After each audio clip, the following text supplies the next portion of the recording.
कि एक सफ़ेद चादर पे भी अगर एक हल्का सा काला दाग है तो जिक्र सिर्फ उस काले दाग का, ना कि उस काले दाग के अलावा बाकी सफ़ेद चादर जो है उस पे नज़रिया रखने का। तो ये इंसान ने जहाँ एक रुचि अपनी नेगेटिविटी की ओर ही बना रखी है, तो फिर एक बात जहाँ बाकी सब अगर जो संतमति के होते हैं, जो निराकार के एहसास में रहते हैं, वो अपने जीवन की सच्चाई तो इस तरह मानते हैं कि अगर एक अंधकार से भरी जगह है तो भी थोड़ी सी भी अगर दूर कहीं रोशनी है तो भी वो काफ़ी है। और यहाँ जगमगाते कमरे में इंसान ने अगर एक छोटा सा कोना खुद ही चाहे बना लिया हो, कोई ऐसा जिसमें रोशनी नहीं पड़ रही, तो उसी को आधार बना लेगा कि कितना अंधेरा है। तो ये नज़रिए की बात। एक छोटी सी कहानी भी इसी तरह कि दो दोस्त एक देख रहे हैं, एक बहुत ही तूफान का समय है, हवा तेज चल रही है, तो एक झंडा और वो जैसे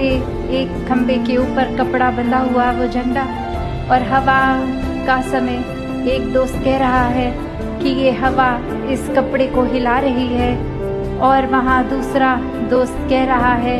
ये कपड़ा हवा में उड़ रहा है। तो इसी में ये अब आपस में डिबेट कि कौन सही है कौन गलत, और अब वो एक तीसरे इंसान के पास जाके बोलते हैं कि ये हमारा मुद्दा सुलझाओ कि क्या सही है। और वो इंसान फिर यही कहता है कि सब कुछ अगर स्थिर है तो आपका मन ही हिल रहा है, ये नज़रिया ही है, क्योंकि वो बातें देखा जाए तो दोनों ही सही हैं कि हवा के कारण उस कपड़े का हिलना या वो कपड़ा हवा में हिलना। तो ये नज़रिया, ये एक बात जो हर किसी ने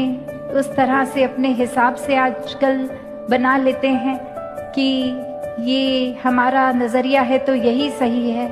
फिर चाहे एड़ी चोटी का जोर लगा दें, दलीलें दे दें, एक अपने पॉइंट ऑफ व्यू को ही करेक्ट घोषित करके, एक फिर दूसरे के अगर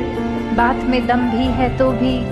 एक अपने अहंकार की वजह से सिर्फ ये दिखाने के लिए कि हमारी सोच कितनी सही कितनी उत्तम है, दूसरे के नज़रिए पे एक गौर ही नहीं करते, तवज्जो ही नहीं देते।